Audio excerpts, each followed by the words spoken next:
آج ہم آپ کو کیا بدلہ دے سکتے ہیں, کس شکل میں بدلہ دے سکتے ہیں, ہم آپ کے لیے کیا کر سکتے ہیں. اب ہمارے والدین ہمارے ساتھ احسان کرتے ہیں تو ہم ان کی خدمت کرتے ہیں, ہم ان کو کچھ پکا کے دے دیتے ہیں, ہم ان کو کچھ کھلا دیتے ہیں, ہم ان کو کچھ گفٹ دے دیتے ہیں, یعنی مختلف طریقے سے ماں باپ کو خوش کرنے کی کوشش کرتے ہیں, چاہے انہیں ضرورت ہو یا نہ ہو. ہم سب ایسا ہی کرتے ہیں نا. یعنی ہم یہ تھوڑی دیکھتے ہیں کہ ان کو اس وقت ہمارے لاڈ پیار کی ضرورت ہے یا نہیں ہے, وہ دکھی ہے, پریشان ہے یا نہیں ہے. ہم اپنی محبت کا اظہار کسی نہ کسی شکل میں کرتے رہتے ہیں. وہ فوت ہو جاتے ہیں تو پھر کیا کرتے ہیں, پھر ان کو وزٹ نہیں کر سکتے, ان کو دیکھ نہیں سکتے, ان کو کچھ دے نہیں سکتے, انہیں کچھ کھلا پلا نہیں سکتے. پھر ہم ان کے لیے بس صرف دعائیں کرتے ہیں یا صدقہ خیرات کر دیتے ہیں. یہی چیزیں ان کو فائدہ دیتی ہیں. نبی صلی اللہ علیہ وسلم کے احسانات ہم پر سب انسانوں سے زیادہ ہیں, ہمارے ماں باپ سے بھی زیادہ ہیں ہم پر. اگر ہم سیرہ پڑھیں اور دیکھیں کہ آپ نے کتنے دکھ اٹھائے, کتنے غم اٹھائے, کتنی پریشانیوں سے گزرے, تو حیران ہو جاتا ہے انسان کہ اتنی بھی سچی خیرخواہی کسی انسان کے اندر ہو سکتی. النبی اولی بالمؤمنین من انفسہم, نبی تو تم سے بھی زیادہ تمہارے لیے مہربان ہے. یعنی ہم اپنی جانوں کے بارے میں اتنے فکر مند نہیں ہوتے, ہم اپنے آپ کو خود جہنم کی آگ سے بچانے کے لیے وہ فکر نہیں کرتے جتنی فکر ہمارے نبی صلی اللہ علیہ وسلم نے ہمارے لیے کی. تو ان کے احسانات کا بدلہ کیسے دیں گے ہم ان کے لیے کیا کریں گے, ہم ان کے لیے درود پڑھیں گے. تو یہ درود کا پڑھنا, آپ کے احسانات کا بدلہ تو ہم کہاں سے دے سکتے ہیں, لیکن اس کے جواب میں ایک شکریہ ادا کرنے کا انداز ہے, ان کی مہربانیوں کو ایکنالج کرتے ہیں. کیونکہ جو شکر گزار انسان ہوتا ہے وہ دنیا میں بھی مطمئن ہوتا ہے, اس کی ایک فلفلمنٹ ہوتی ہے, اور پھر یہ ہے کہ اس کے آگے کے مرحلے بھی آسان ہوتے ہیں. وہ جس کے ساتھ بھی شکر گزاری کا معاملہ کرتا ہے, عام انسانوں کے ساتھ بھی, تو وہ ان کا محبوب بن جاتا ہے. تو جب ہم اللہ تعالیٰ کا شکر ادا کرتے ہیں تو کیا ہم اللہ کے محبوب نہیں ہوں گے؟ جب ہم رسول اللہ صلی اللہ علیہ وسلم کا شکریہ ادا کرتے ہیں, اور شکریہ ادا کرنا صرف زبان سے تھینک یو کہنا نہیں ہوتا, وہ مختلف طریقے سے کسی کو دعا دینا بھی. یعنی اگر ہم کسی کے احسان کا بدلہ صرف دعا کی شکل میں بھی دیتے ہیں تو یہ بھی شکریہ ادا کرنے کی بہت بڑی قسم ہے, اور پلٹ کر واپس تو اپنے اوپر ہی آتا ہے. یعنی جب شکر کسی کا ادا کرتے ہیں, جب کسی کے احسان مند ہوتے ہیں, ایک ہوتا ہے بس صرف تکلفاً رسماً ایک فیشن کے طور پہ, ایک روٹین کے طور پر کسی کو تھینک یو بول دینا, نہیں, دل سے جینوئنلی دوسرے کا شکر گزار ہونا, یہ اس کے دل میں آپ کی محبت بڑھاتا ہے.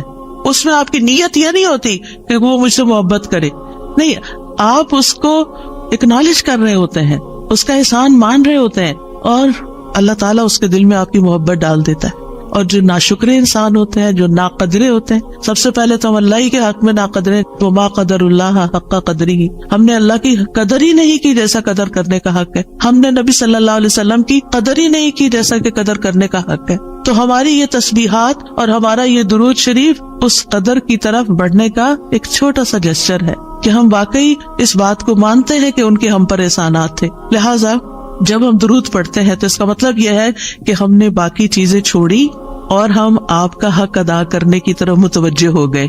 تو یہ چیز اللہ تعالیٰ کو کتنی پسند آتی ہوگی کہ یہ اپنے لیے کچھ نہیں مانگ رہا, اپنے لیے نہیں کچھ مانگ رہا, اپنی باتیں نہیں کر رہا, یہ اپنے غموں کو بھول کے, اپنے کاموں کو چھوڑ کے صرف نبی صلی اللہ علیہ وسلم پر درود بھیج رہا ہے. یعنی ان کا احسان مان کر, ان کا شکریہ ادا کرتے ہوئے ان کے لیے دعا کر رہا ہے. نبی صلی اللہ علیہ وسلم اللہ تعالیٰ کے محبوب ہیں, سب سے بہترین بندے ہیں, سب سے بہترین نبی ہیں, اللہ تعالیٰ ان سے محبت کرتا ہے. اللہ تعالیٰ فرماتے قل ان کنتم تحبون اللہ فاتبعونی یحببکم اللہ, کہہ دیجیے اگر تم اللہ سے محبت کرتے ہو میری اتباع کرو, اللہ تم سے محبت کرے گا. تو نبی صلی اللہ علیہ وسلم کی اتباع ہو, آپ کی سنتوں پر عمل کرنا ہو, آپ پر درود پڑھنا ہو, یہ سب اس میں اضافہ کرتا ہے اللہ کی محبت بندے کو ملتی ہے. یحببکم اللہ, اللہ تم سے محبت کرے گا, اور اللہ تعالیٰ جس سے محبت کرے پھر اس کی تو بات ہی کیا. سیجعل لہم الرحمن ودا, اس کے مسائل کیسے حل نہیں ہوں گے, اس کے مسائل ضرور حل ہوں گے, اس کے غم دور ہوں گے, اس کی پریشانیاں دور ہوں گی. لہٰذا جب ہم اس سٹیٹ میں آ جاتے ہیں تو پھر آپ دیکھیں کہ یہ درجہ اس سے بھی بڑھ جاتا ہے جو ہم اپنے لیے خود کچھ مانگ رہے ہوتے ہیں نا. کیونکہ جب آپ کو کسی سے محبت ہوتی ہے تو آپ اس کے لیے کچھ بھی کرنے کو تیار ہوتے. یہ تو انسان کا حال ہے, انسان کی محبت ہے نا. تو جس انسان سے اللہ کو محبت ہو پھر اس کے مسئلے کیسے حل نہیں ہوں گے, اللہ سبحانہ تعالیٰ اس کے لیے بہترین چیزیں کیوں نہیں کریں گے؟ تو اس طرح یہ درود جو ہے وہ دعا سے بھی بازی لے جاتا ہے کہ انسان اللہ کی محبت حاصل کر لیتا ہے اور اس کے نتیجے میں دعائیں قبول ہوتی ہیں اور اللہ تعالیٰ کی طرف سے رحمتیں آتی ہیں، درجے بلند ہوتے ہیں، گناہ معاف ہوتے ہیں. لیکن اس کا یہ مطلب ہرگز نہیں کہ آپ باقی دعائیں نہ مانگیں، کیونکہ خود نبی صلی اللہ علیہ وسلم نے ساری دعائیں مانگی ہیں. یہ جو ہم آپ کو جتنی بھی دعائیں سکھا رہے ہیں یہ مسنون دعائیں ہیں، ان کو دعا سمجھ کے پڑھیں اور اس کو ریپیٹڈلی پڑھیں، کیونکہ دعا میں تکرار بھی ضروری ہے. ہم آداب میں پڑھ چکے ہیں، اصرار ضروری ہے، تکرار ضروری ہے، افتقار ضروری ہے. تو اپنی محتاجی، اپنی عاجزی، اپنی ہمبلنس کو ظاہر کرتے ہوئے اللہ تعالیٰ سے مانگتے رہیں. تو درود جو ہے اس کے بارے میں جو قرآن مجید میں آتا ہے، ان اللہ وملائکتہ یصلون علی النبی، اللہ سبحانہ وتعالی خود اور اس کے فرشتے نبی صلی اللہ علیہ وسلم پر درود بھیجتے ہیں. اللہ سبحانہ وتعالی درود بھیجتے ہیں، اس کا کیا مطلب ہے؟ یعنی اللہ سبحانہ وتعالی ملائے اعلیٰ میں، آسمانوں کی بلند مجلس میں اپنے بندے، اپنے نبی محمد صلی اللہ علیہ وسلم کی تعریف کرتے ہیں، ان کے بلند مرتبے اور ان کی بلند شان کی خبر دیتے ہیں. اللہ تعالیٰ ان کی خود تعریف کرتے ہیں، ثنا کرتے ہیں، آپ پر رحمتیں اور برکتیں نازل کرتے ہیں. اور فرشتے بھی درود بھیجتے ہیں، جیسے فرشتے تسبیح کرتے ہیں نا، اور جیسے کائنات کی باقی چیزیں سب اللہ کی حمد و ثنا کرتے ہیں، تو نبی صلی اللہ علیہ وسلم پر بھی فرشتے درود بھیجتے ہیں. اور ان کا درود بھیجنا کیا ہے کہ آپ کے لیے رحمت اور مغفرت اور بلندی درجات کی دعا. یعنی ایک تو فرشتے ایمان والوں کے لیے دعا کرتے ہیں، دوسرا یہ کہ فرشتے نبی صلی اللہ علیہ وسلم کے لیے خاص دعائیں کرتے ہیں. تو اگر اللہ تعالیٰ ان پہ درود بھیجتا ہے، ان پہ رحمتیں نازل کرتا ہے، فرشتے درود بھیجتے ہیں، تو پھر اہل ایمان کو کیا کرنا چاہیے؟ پہلے اللہ تعالیٰ اور فرشتوں کی بات کی گئی تاکہ ہمارے اندر بھی شوق پیدا ہو کہ ہم بھی درود بھیجیں. یا ایھا الذین آمنوا صلوا علیہ وسلموا تسلیما، کہ اے ایمان والو تم بھی آپ پر خوب درود اور سلام بھیجو، صلاۃ و سلام بھیجو. یعنی پہلے آسمان والوں کی خبر دی گئی کہ فرشتے ایسا کر رہے ہیں، پھر زمین والوں کو حکم دیا جا رہا ہے کہ تم بھی ایسا کرو. قرطبی کہتے ہیں اس آیت کے ذریعے اللہ نے اپنے رسول کو آپ کی زندگی میں، یعنی رسول اللہ صلی اللہ علیہ وسلم کی زندگی میں اور آپ کی وفات کے بعد آپ کو شرف و مرتبہ بخشا ہے، اور آپ کے مقام اور مرتبے کو بیان کیا ہے کہ آپ کا کیا مقام ہے، تاکہ ہم ایمان والے اس مقام کو سمجھیں. تو دوسرے لفظوں میں آپ صلی اللہ علیہ وسلم کے لیے اوپر کے جہان اور نیچے کے جہان میں تعریفیں ہوتی ہیں. یعنی ہم بھی آپ کی تعریف کرتے ہیں اور فرشتے بھی آپ کی تعریف کرتے ہیں، ہم بھی آپ کے لیے دعائیں کرتے ہیں، فرشتے بھی آپ کے لیے دعائیں کرتے ہیں. اور اللہ سبحانہ تعالیٰ ملائے اعلیٰ میں مقرب فرشتوں کے پاس اپنے نبی کی تعریف کرتے ہیں. آپ دیکھیں کہ دنیا میں طرح طرح کی مجالس ہوتی ہیں نا، کچھ مجالس بڑی خاص ہوتی ہیں، خاص لوگ صرف انوائٹیڈ ہوتے، ہر کوئی نہیں وہاں جا سکتا. آسمانوں میں بھی خاص مجالس، اللہ سبحانہ وتعالیٰ کے جو خاص مقرب فرشتے ہیں جنہیں وہ حکم دیا گیا تھا کہ آدم کو سجدہ کرو، جن کے سامنے اللہ تعالیٰ نے یہ بات رکھی تھی کہ میں آدم کو پیدا کرنے جا رہا ہوں. یہ گیدرنگ جو ہے اس کو ملائے اعلیٰ کہتے ہیں. ملا کہتے ہیں سرداروں کو، اور اعلیٰ کہتے ہیں بلند سردار. تو یہ ایلیٹ کلاس ہے فرشتوں کی کہ جس کے سامنے اللہ سبحانہ تعالیٰ نے حضرت آدم کی پیدائش کی بات کی تھی اور پھر اس کے بعد سجدے کا حکم دیا گیا تھا. تو مقرب فرشتوں کے درمیان یا ان کے پاس اللہ سبحانہ تعالیٰ نبی صلی اللہ علیہ وسلم کی تعریف کرتے ہیں. ذرا سوچئے، امیجن کیجئے فرشتوں کی مجلس. ویسے تو کوئی فرشتہ اللہ کی نافرمانی نہیں کرتا، ہر فرشتہ اطاعت گزار ہے، ہر فرشتہ اللہ کی بات مان. یفعلون ما یؤمرون، لپکتے ہیں، دوڑتے ہیں، بھاگتے ہیں، تیز بھاگتے ہیں ایک دوسرے سے.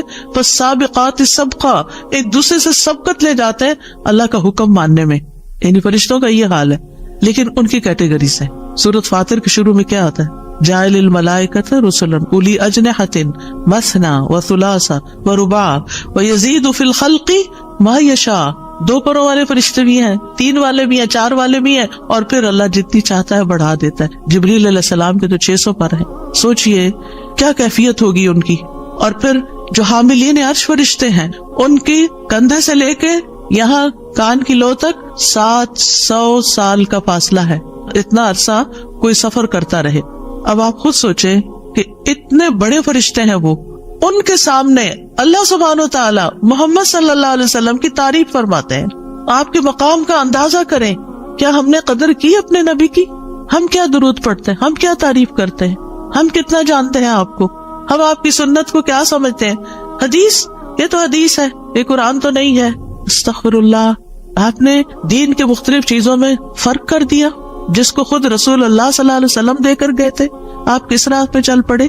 تو آپ سوچئے کہ اللہ کے رسول صلی اللہ علیہ وسلم کی تعریف وہاں ہو رہی, راہ گزرتا بھی کوئی ہماری تعریف کر دے نا تو ہم ایسے بھول جاتے ہیں کہ بڑی چیز ہو گئے, ہم پتہ نہیں کیا بن گئے ہیں. اس کو بھی بہت کچھ سمجھتے ہیں, کبھی فیس بک میں لگاتے ہیں یہ فلاں نے ہماری تعریف کی ہے, کبھی کچھ کرتے ہیں کبھی کچھ کرتے ہیں تعریف. آپ سوچئے پھر ہم کیا ہے اور محمد صلی اللہ علیہ وسلم کیا ہے جن کی تعریف اللہ تعالیٰ کر رہے ہیں اور وہ فرشتوں کی مجلس میں کر رہے ہیں, اس تعریف کا کیا کہنا. ایسے پیغمبر پر, ایسے نبی پر کیا ہم درود نہیں بھیجیں گے؟ کیا ہم ان کے لیے دعائیں نہیں کریں گے؟ اللہ سبحانہ وتعالیٰ سے ان کے لیے وسیلہ نہیں مانگیں گے؟ تو صلاۃ کا جو لفظ ہے, صلاۃ کا لفظ اس کے معنی میں رحمت بھی ہے, ذکر خیر بھی ہے, دعا بھی ہے. رحمت, ذکر خیر اور دعا. قاموس میں ہے الصلاۃ الدعاء والرحمت والاستغفار وحسن الثناء من اللہ عز وجل علی رسولہ صلی اللہ علیہ وسلم. صلاۃ سے مراد دعا, رحمت, استغفار اور اللہ عز وجل کی طرف سے اس کے رسول کی تعریف ہے. یعنی درود کا یہ مطلب ہے, یعنی اللہ تعالیٰ کی طرف سے صلاۃ بھیجنے کا مطلب کیا ہے کہ اللہ تعالیٰ آپ سے راضی ہے اور آپ پر رحمت نازل کرتے ہیں. ٹھیک ہے, یعنی اللہ تعالیٰ آپ پر درود بھیجتے یعنی آپ پر رحمت نازل کرتے ہیں اور آپ سے راضی ہیں.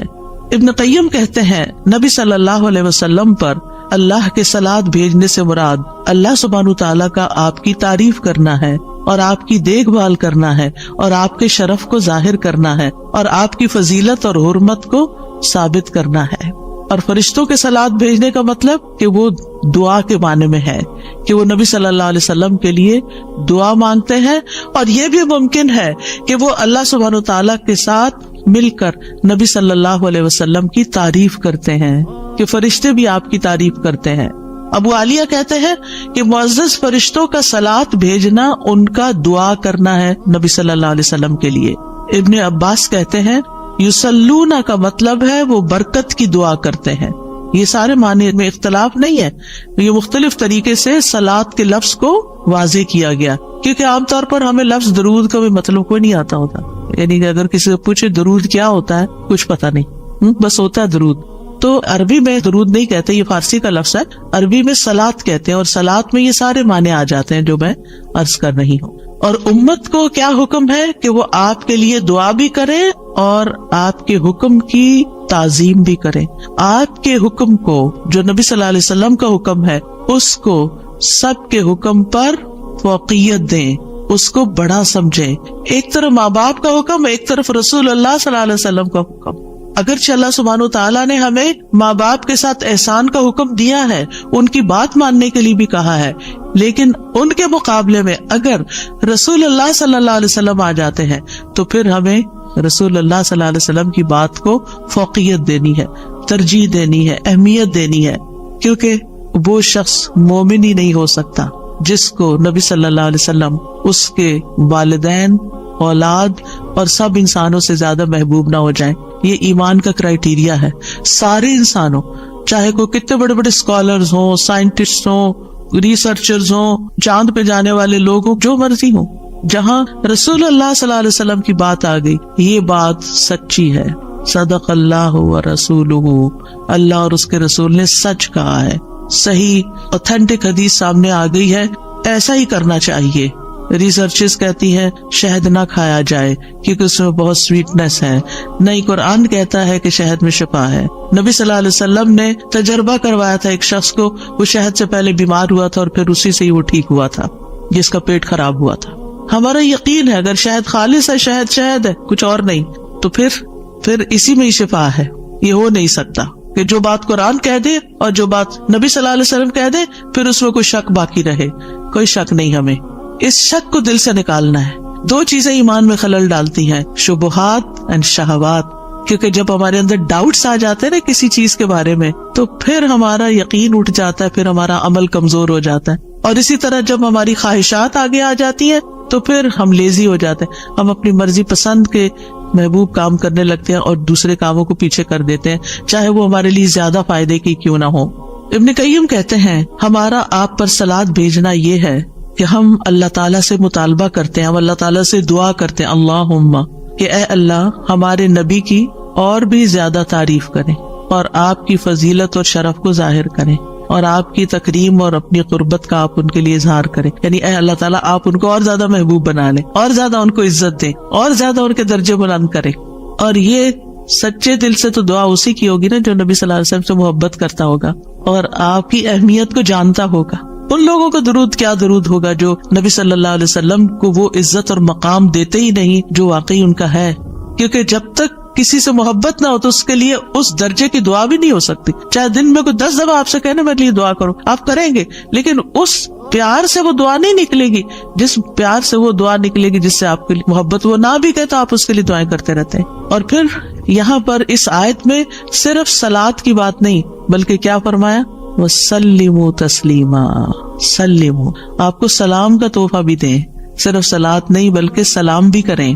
تسلیم کا کیا مطلب ہے کہ آپ پر خیر و برکات نازل ہوں، آپ پر اللہ کی رحمتیں اور سلامتیاں ہوں، اور آپ ہر طرح کی تکالیف اور آفتوں سے محفوظ رہیں، ہر طرح کے نقائص سے پاک رہیں۔ جب ہم کہتے ہیں نا اللہم صلی علی محمد، درود ویسے تو یوں پورا پڑھتے ہیں اللہم صلی وسلم علی نبینا محمد، تو اس کا مطلب کیا ہے کہ یا اللہ محمد صلی اللہ علیہ وسلم کے لیے آپ کی دعوت میں، یعنی آپ نے جو دعوت دی لوگوں کو اسلام کی طرف، آپ کی امت میں اور آپ کے ذکر خیر میں ہر طرح کی سلامتی لکھ دے، ہر طرح کے نقص سے سلامتی ہو جائے۔ اور اس طرح امت آپ کے لیے جتنی دعائیں کرتی جا رہی ہے، یعنی جب سے نبی صلی اللہ علیہ وسلم کے بارے میں یہ آیت اتری اور جب سے صحابہ کرام اور پھر تابعین، تبع تابعین اور امت کے باقی لوگ ان ساری صدیوں میں آپ کے لیے یہ دعا کر رہے ہیں، ان ساری دعاؤں کے اس درود کے نتیجے میں آپ کا مقام بلند ہوتا جا رہا ہے، ہوتا جا رہا ہے، ہوتا جا رہا ہے۔ آپ سوچئے کہ اللہ سبحانہ وتعالیٰ کتنا قدردان ہے۔ نبی صلی اللہ علیہ وسلم نے اپنی نبوت کی مختصر زندگی میں جو محنت کی سو کی، لیکن اس کا انعام اور صلہ کتنی خوبصورت شکل میں اللہ تعالیٰ دے رہا ہے کہ دنیا میں آپ کا نام بلند کر رہا ہے اور آپ کو بلندی عطا کر رہا ہے اور آپ کے لیے سب سے دعائیں کرنے کو کہہ رہا ہے۔ یعنی درود کیا ہے؟ نبی صلی اللہ علیہ وسلم کے لیے دعا، اور وہ دعائیں اللہ تعالیٰ قبول بھی کرتے جا رہے اور اس کے نتیجے میں نبی صلی اللہ علیہ وسلم کے درجات بلند ہوتے چلے جا رہے ہیں۔ تو سوچئے جو سنت کی پیروی کرے گا، جو آپ کے مشن کو آگے لے کے بڑھے گا، جو اخلاص کے ساتھ اس رستے کو اپنائے گا، جو یہی کام کرے گا جو محمد صلی اللہ علیہ وسلم نے کیے، جو آپ کا پیروکار ہوگا، جو آپ کی سنت کا متبع ہوگا، جو آپ کے اس مشن یعنی دین کی تبلیغ کے کام کو آگے لے کر بڑھے گا، کیا اللہ تعالیٰ اس کو ایسے ہی چھوڑ دیں گے؟ کیا اللہ سبحانہ تعالیٰ اس کی قدر نہیں کریں گے؟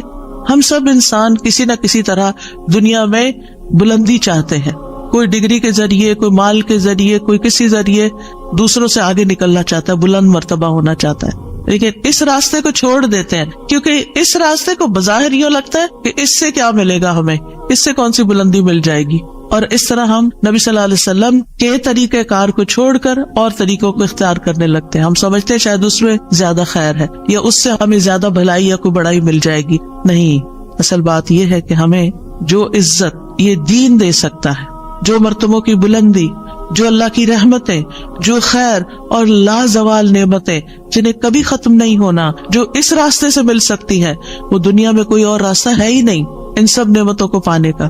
پھر بھی ہم اپنے دین کو حقیر سمجھتے ہیں اور دین کی خدمت کو فارغ وقت کا کام سمجھتے ہیں اور پورے خوشی اور محبت اور خلوص کے ساتھ یہ کام نہیں کرنا چاہتے۔ ہمیں ضرورت رہتی ہے کہ کوئی اور آئے، دھکا سٹارٹ کرے اور پھر ہم آگے بڑھے، کوئی ہمیں موٹیویٹ کرے تو پھر ہم کچھ کریں۔ ہم خود سے کچھ کرنے والے نہیں، ہم کس بات کے انتظار میں ہیں؟ اصل مشکل یہ کہ ہمارے یقین میں کمی ہے، تو اس یقین کو بڑھانے کی ضرورت ہے۔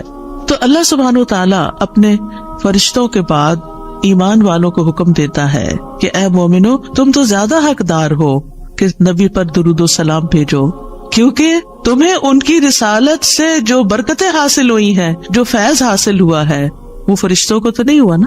فرشتے تو پہلے سے اللہ کی عبادت کرے۔ ہمیں عبادت کے طریقے کس نے سکھائے؟ محمد صلی اللہ علیہ وسلم نے سکھائے۔ آپ کی بدولت ہمیں یہ ساری نعمتیں ملی، تو ہمیں تو زیادہ پھر درود بھیجنا چاہیے۔ تو صلو علیہ وسلموا تسلیما، تو آپ کا حق اور آپ کی عزت اور آپ کی قدردانی صرف یہ نہیں کہ ہم آپ کی شان میں کوئی گستاخی نہ کریں یا کوئی گستاخی کرے تو اس کے پیچھے پڑ جائیں. آپ کا مقام اس سے زیادہ کا متقاضی ہے کہ آپ پر درود و سلام بھیجا جائے. اور یہ قرآن سے بھی ثابت، اور یہ سنت سے بھی ثابت، اور یہ فرشتوں کا طریقہ بھی ثابت. اسی لیے آپ دیکھیں کہ نماز کے اندر درود پڑھنا واجب ہے. واجب ہے. اگر آپ نے اتحیات پڑھ کے سلام پھیر دیا، درود نہیں پڑھا، تو آپ کی نماز ناقص ہے. لیکن اگر آپ آپ کو وضو ٹوٹ رہا ہے مثال کے طور پر، اور آپ سوچتے ہیں کہ اب اگر میں اس موقع پر میری نماز جاتی ہے تو میں کیا کروں گا، تو اگر آپ صرف اتنا بھی پڑھ دیتے ہیں نا، اللہم صلی وسلم علی نبینا محمد، اور سلام پھیر دیتے ہیں، نماز ہو جاتی ہے. تو یہ یعنی عام حالات میں بھی ہم درود پڑھ سکتے ہیں، اور نماز میں تو پڑھنا ہی پڑھنا ہے. اور پھر اذان کے بعد اور مختلف مواقع پر انشاءاللہ دیکھتے ہیں. شیخ سعدی کہتے ہیں آپ صلی اللہ علیہ وسلم پر درود بھیجنا اللہ سبحانہ وتعالی اور اس کے فرشتوں کی اقتداء ہے، اور جو حقوق ہم پہ عائد ہوتے ہیں اس کا بدلہ دینا بھی مقصود ہے. آپ کی محبت اور آپ کی تکریم کی علامت ہے. جو آپ سے جتنی محبت کرے گا اتنا ہی درود بھیجے گا. پھر یہ اجر و ثواب کے حصول کا ذریعہ بھی ہے. سبحان اللہ. یعنی جب کوئی انسان شکر گزار ہوتا ہے، قدردان ہوتا ہے، تو اللہ تعالیٰ اس کی کیسی قدردانی کرتے ہیں. درود ہم آپ پر پڑھتے ہیں، ثواب ہمیں مل رہا ہوتا ہے. کوئی احسان نہیں ہے کسی پر، آپ کو بھی ساتھ ہی فائدہ ہو گیا. اور پھر یہ ایمان کی علامت ہے، کیونکہ جو آپ سے محبت نہیں کرتا اس کا ایمان مکمل نہیں. اور پھر آپ کی توقیر جس کا حکم اللہ تعالیٰ نے دیا اس کی علامت بھی ہے.